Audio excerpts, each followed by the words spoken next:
In this class, we will discuss about the general term, how to calculate it, middle term, how to calculate it, the terms independent of x, how to calculate it, and a certain term counting from the beginning.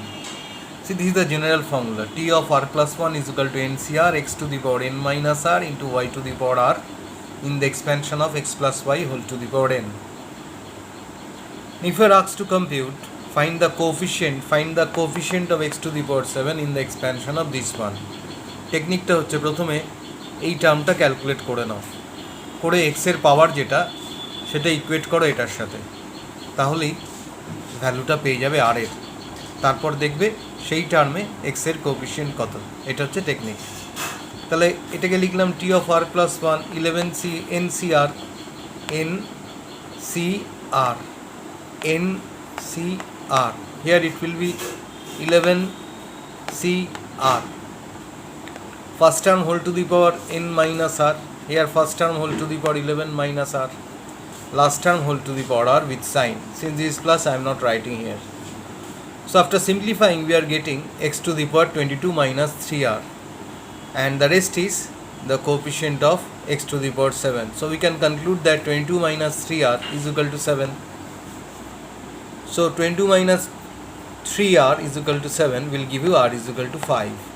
Now place here r is equal to 5. T5 plus 1 is 11c5. A to the power 11 minus 5. A to the power 6. B to the power r means b to the power 5. And x to the power r means 5. X to the power 7. 22 minus 3r means 7. This is 7. Now what is the coefficient of x to the power 7?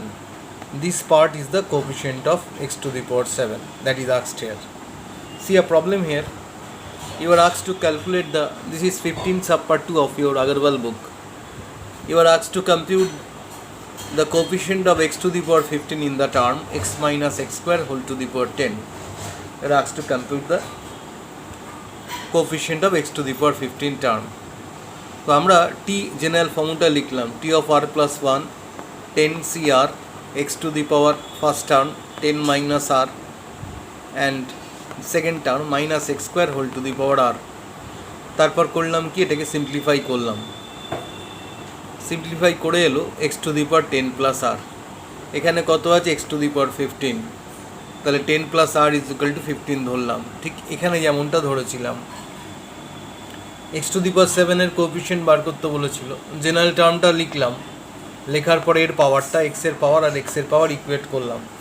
এখানেও তাই, x এর পাওয়ার 10 plus আর, আমাকে x to the power 15 এর coefficient বার করতে বলেছে, তাহলে 10 plus r is equal to 15, আর এর ভ্যালু বেরিয়ে গেল।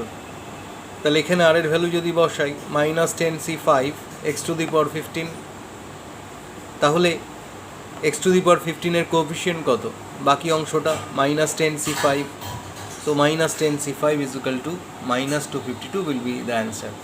In this way you have to do such type of problems. Now the second variety is that a problem is given, you are asked to calculate the fourth term or the fifth term or the sixth term without writing the other terms. You can use this formula TR plus 1 NCR x to the power n minus r y to the power r in the expansion of x plus y whole to the power n. Here the expanding factor is that 3x square minus 2 by x whole to the power n.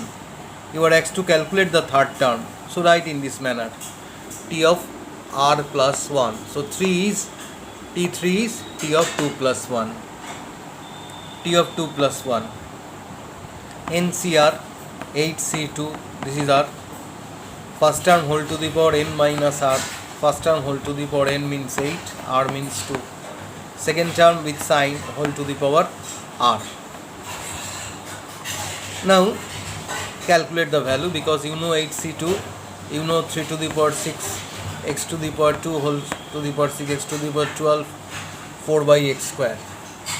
Now you calculate this one. This is the which term? This is the third term.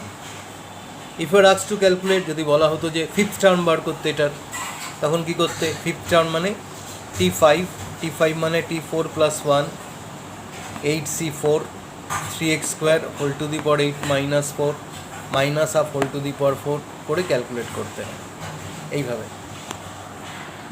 আমাদের third variety হচ্ছে middle term বার করা। ধরো তোমাকে বলা হলো x plus A whole to the power n, এই এক্সপ্যানশনটা middle term বার করতে। দেখো সবসময় x plus A whole to the power n এটাকে এক্সপ্যান্ড করলে কতগুলো টার্ম আসবে, পাওয়ারে যা আছে তার চাইতে 1 বেশি আসবে। মানে 3x² minus 2/x whole to the power 8কে এক্সপ্যান্ড করলে টোটাল নাম্বার অফ টার্মস আসবে 9 খানা, 8 plus 1। x minus x² whole to the power 10কে এক্সপ্যান্ড করলে টোটাল টার্ম আসবে 11 খানা, একটা বেশি, পাওয়ারে যা থাকবে তার থেকে 1 বেশি। তাহলে x plus A whole to the power n এটাকে এক্সপ্যান্ড করলে নাম্বার অফ টার্ম আসবে n প্লাস 1। এবার এই n প্লাস 1টা অড নাম্বারও হতে পারে, ইভেন নাম্বারও হতে পারে। যদি অড নাম্বার হয় তাহলে একটাই মিডল টার্ম আসবে, যদি ইভেন নাম্বার হয় তাহলে দুটো মিডল টার্ম আসবে। যেমন ধরো n এর ভ্যালু আছে n এর ভ্যালু আছে তোমার ধরো 9, 8, তাহলে n plus 1 total number of term কত আসবে? 9টা। 9 মানে কি? মিডল টার্ম হচ্ছে 5, কী করে বার করলাম? 9 প্লাস 1/2th টার্ম প্লাস 1 করে ডিভাইড করো 2 দিয়ে, মানে 5th টার্ম। তার মানে যদি 9টা সংখ্যা থাকে, 5 নম্বর সংখ্যার আগে 4টে সংখ্যা আছে 1 2 3 4, আর 5 নম্বর সংখ্যার পরে 4টে সংখ্যা আছে 6 7 8 9, তাহলে মিডল টার্মকে 5th টার্ম। একই রকমভাবে n প্লাস 1 যদি ধরো 17 এলো, মিডল টার্ম কত হবে? 17 plus 1/2 18/2, that means 9th term. 9th টার্মটা মিডল টার্ম। 9 নম্বর সংখ্যার আগে কটা আছে? 8টা। 9 নম্বর সংখ্যার পরে কটা থাকবে? আরও 8টা, মোট কত? 17টা, 17। আচ্ছা, তাহলে অড নাম্বার অফ টার্ম যদি থাকে, n প্লাস 1 এর ভ্যালু যদি অড হয়, তাহলে একটা মিডল টার্ম আসবে। কী করে বার করব? সেটাকে 1 দিয়ে অ্যাড করে 2 দিয়ে ডিভাইড করে দাও। যদি পাওয়ারে 9 থাকে তাহলে 9 প্লাস 1/2 10th টার্ম, সেটা হয়ে যাচ্ছে ইভেন নাম্বার। ইভেন নাম্বার হলে দুটো মিডল টার্ম হবে। সেক্ষেত্রে আমরা করব কি, মিডল টার্মটা নেব আর তার পরের টার্মটা নেব। মানে n প্লাস 1 এর ভ্যালু যদি 10 হয়, এর মিডল টার্ম হচ্ছে 5th টার্ম, আর তার পরের টার্ম কত? 6th term. তাহলে দুটো টার্ম নিতে হবে, 5th টার্ম আর 6th টার্ম। ধরা যাক n প্লাস 1 16 এলো, 16 এর হাফ করলে কত? 8। তাহলে আমরা মিডল টার্ম বার করতে বললে 8th টার্ম আর 9th টার্মটা বার করতে বলবো। যেমন ধরো 3x² minus 2/x whole to the power 8, এটার মিডল টার্ম বার করতে বলেছে। দেখি টোটাল নাম্বার অফ টার্মস কটা আছে। 8 plus 1 9, total number of terms আছে 9। 9টা কি অড নাম্বার? অড হলে কটা মিডল টার্ম হবে? একটা। কী করে বার করব? 9কে 1 দিয়ে অ্যাড করে 2 দিয়ে ডিভাইড করব। 9 প্লাস 1/2 মানে 5th টার্ম। তাহলে 5th টার্মটা আমরা বার করে দেবো। 5th টার্মটা হয়ে যাচ্ছে middle term. In this way ধরা যাক 4 সাব পার্ট 1 তোমাদের আগরওয়াল বইয়ের, তোমার এখানে মিডল টার্ম বার করতে বলেছে x minus 1/x whole to the power 10, এই এক্সপ্যানশনটার নাম্বার অফ টার্ম কটা আছে? পাওয়ার n মানে 10 আছে, নাম্বার অফ টার্ম কটা হবে? তার থেকে 1 বেশি। তাহলে নাম্বার অফ টার্ম হবে 11। 11টা কি অড নাম্বার? তাহলে মিডল টার্ম কত নম্বর টার্মে থাকবে? 11 প্লাস 1/2 মানে 6 টার্মে থাকবে। তার মানে আমাদের t6 বার করতে হবে। t6কে ভেঙে লিখলাম t r plus 1, t of 5 plus 1। তারপরে পাওয়ারে 10 আছে, তাই 10c r মানে 10c 5, x to the power 10 minus r, n minus r মানে 10 minus 5, minus of x whole to the power r মানে minus of x whole to the power 5, r plus 1 5 করে এটার ভ্যালুটা আমরা ক্যালকুলেট করলাম। দেখলাম x to the power 5, x to the power 5 cancel করে যাচ্ছে, অ্যান্সার হবে মাইনাস 252 ইন দিস ওয়ে। আরেকটা ভ্যারাইটি দেখা যাক। আচ্ছা, যদি এটা x minus 1/x whole to the power 11 থাকতো, তাহলে নাম্বার অফ টার্ম আসতো 12। 11 প্লাস 1 12 আসতো, 12 ইভেন নাম্বার। তাহলে মিডল টার্ম সেক্ষেত্রে দুটো বার করতে হতো। 12-এর হাফ করলে কত হয়? 6, আর তারপরের সংখ্যাটা কত? 7। তাহলে আমাদের মিডল টার্ম দুটো বার করতে হতো, t6 আর t7। তাহলে এটা তো বার করতেই হতো, সঙ্গে t7ও বার করতে হতো। t7-এ কী লিখতাম? t of 6 plus 1 10c6, x to the power 10 minus 6 minus 1/x whole to the power 6 করে যেটা আসতো সেটা। তাহলে দুটো মিডল টার্ম আসতো।